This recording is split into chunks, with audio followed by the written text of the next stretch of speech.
শিক্ষামন্ত্রীর পর এবার স্বরাষ্ট্রমন্ত্রীর পদত্যাগের দাবি উঠতে পারে।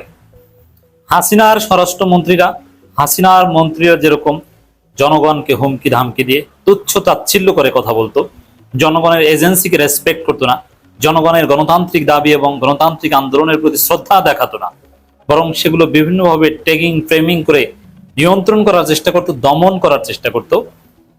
বিএনপি সরকার একই পথে হাঁটছে। অতএব বিএনপি সরকারের সামনে আমি বিপদ দেখছি। আমি প্রথমে বলিনি যে আমরা বিএনপি সরকারের শুভাকাঙ্ক্ষী। বাংলাদেশের স্থিতিশীলতার স্বার্থে উগ্রবাদ, জঙ্গিবাদ, ভারতের আধিপত্যবাদের বিরুদ্ধে লড়াইয়ে বিএনপির নেতৃত্বে এখন আমাদেরকে স্থিতিশীল হতে হবে। Jamaat NCP should cooperate BNP government, কোনো সন্দেহ নাই। আমরা বিএনপিকে উগ্রবাদের বিরুদ্ধে, সন্ত্রাসবাদের বিরুদ্ধে নিঃসন্দেহে কোঅপারেট করছি। কিন্তু জনগণের গণতান্ত্রিক দাবি দেওয়ার প্রতি যদি বিএনপি সরকার শ্রদ্ধা না দেখায়, সেই পুরনো আওয়ামী লীগ সরকারের মতো যদি ট্যাগিং ফ্রেমিং করে, তখন জামাত এনসিপি চাইলেও বিএনপিকে রক্ষা করতে পারবে না। আমরা তখন বিএনপিকে আর কোঅপারেট করতে পারবো না। দর্শক, স্বরাষ্ট্রমন্ত্রী সালাউদ্দিন আহমেদ অত্যন্ত বিজ্ঞ, জ্ঞানী, গুণী একজন পার্লামেন্টারিয়ান, কিন্তু মাঝে মাঝে এমন ভাবে কথা বলেন, মনে হয় না যে তিনি ঢাকা বিশ্ববিদ্যালয়ে কোনো মেধাবী স্টুডেন্ট ছিলেন। কারণ আমরা তো পড়েছি ঢাকা বিশ্ববিদ্যালয়ে, আমরা জানি যে কার দূর কত দূর। শিশির মনির তো স্পষ্ট করে বলেছেন যে সালাউদ্দিন আহমেদ মাননীয় স্বরাষ্ট্রমন্ত্রী, তাকে মনে হয় না যে তিনি স্টুডেন্ট লাইফে ভালো স্টুডেন্ট ছিলেন, ভালো পড়াশোনা করেছেন বলে মনে হয় না। তিনি বলছেন অল্প কিছু শিক্ষার্থীর আন্দোলনে গুরুত্ব দিচ্ছে না সরকার। স্বরাষ্ট্রমন্ত্রী এখন গর্ত থেকে বের হয়েছে। শিক্ষার্থীরা টানা 2 দিন আন্দোলন করেছে, আন্দোলন এখনো থামেনি। বিরতি বাট যে কোনো সময় এই আন্দোলন আবার ছড়িয়ে পড়তে পারে। আমি আবারও বলি যে এখানে শিক্ষামন্ত্রীকে পদত্যাগ করতেই হবে, এটা একমাত্র সমাধান আমি বলছি না, তবে পদত্যাগ করানো এটা বিএনপির জন্য নিরাপদ।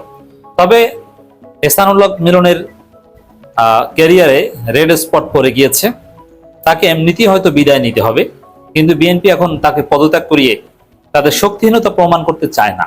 কিন্তু বিএনপির একটা গ্রুপ এহসানুল্লাহ মিলনের মন্ত্রিত্ব প্রায় খেয়ে দিয়েছেন বলা যায়, প্রায়।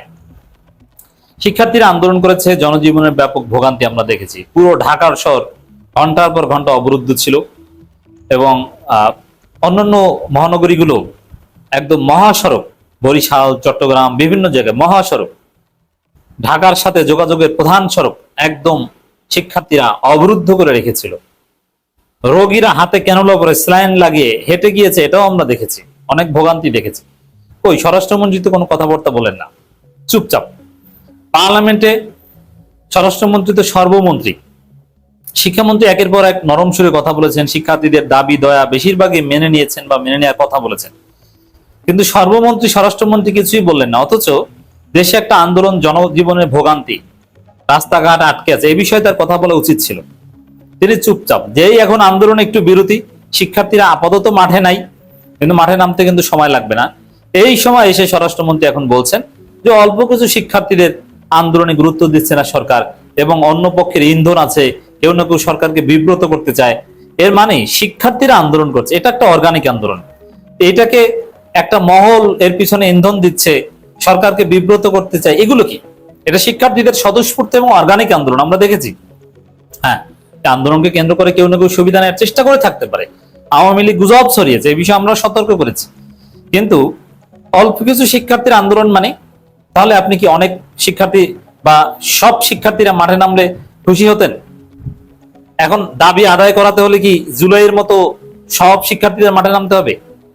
যা নেমেছে শিক্ষার্থীরা, যত শিক্ষার্থীর আন্দোলন, এর ধাক্কাই তো আপনারা সামলাতে পারেনি। বিভিন্ন মহাসড়ক তো এই যারা নেমেছে তারাই আটকে দিয়েছে, কোনো গাড়ি ঘোড়া চলেনি। এরা যখন মাঠ ছেড়ে দিয়েছে তখন গাড়ি চলেছে। তা জনগণের ভোগান্তির কোনো দাম নাই। আর আন্দোলনের দাবিগুলো যৌক্তিক না অযৌক্তিক, আপনি এগুলো নিয়ে কথা বলেন। কিন্তু অল্প কিছু শিক্ষার্থী তারা আন্দোলনকে গুরুত্ব দিচ্ছে না সরকার, এবং আন্দোলনের পেছনে অন্য কারো ইন্ধন দেখা, ষড়যন্ত্র দেখা, এটা শিক্ষার্থীদের এজেন্সিকে অসম্মান করা, শিক্ষার্থীদের ছোট করা।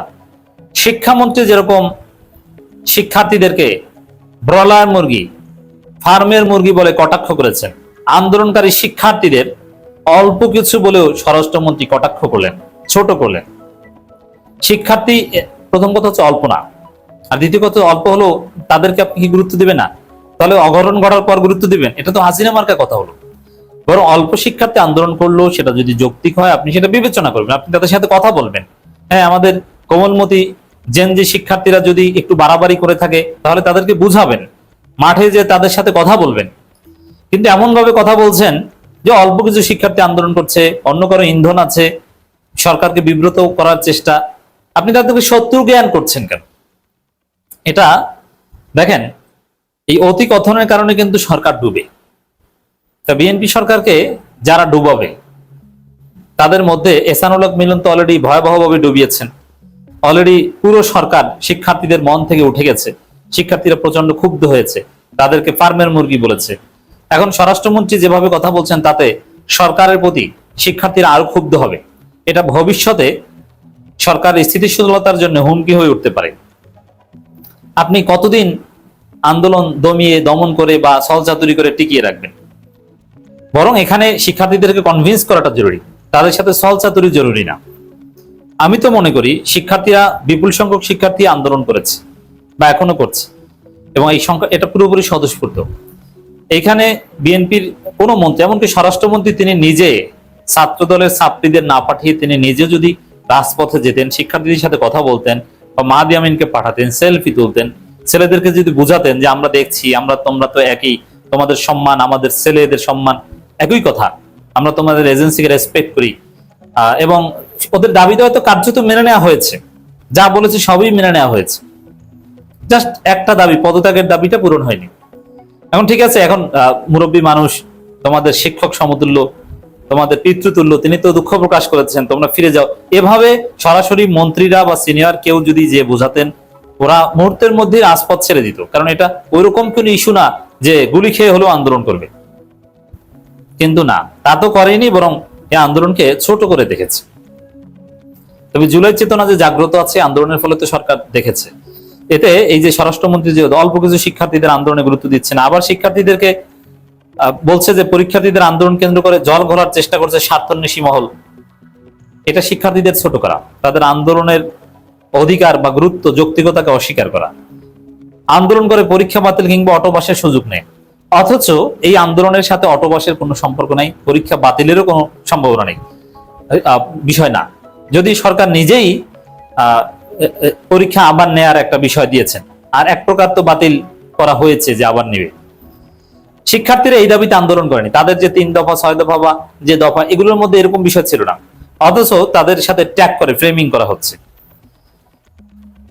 তো শিক্ষার্থীরা একটু থেমেছে, এই সুযোগে স্বরাষ্ট্রমন্ত্রী একটু হ্যাডম দেখাচ্ছেন যে না, বিএনপি সরকার দুর্বল না, তাদের শক্তিহীনতা না, তারা এসব আন্দোলন গড়ে না, এরকম একটা বার্তা দেওয়ার চেষ্টা করেন। এটা বুমেরাং হতে পারে, এর ফলাফল উল্টো হতে পারে। স্বরাষ্ট্রমন্ত্রী এই বক্তব্যের প্রতিবাদ জানালাম। শিক্ষার্থীদেরকে এভাবে ছোট করে বক্তব্য দেওয়া কিছুতেই উচিত নয়।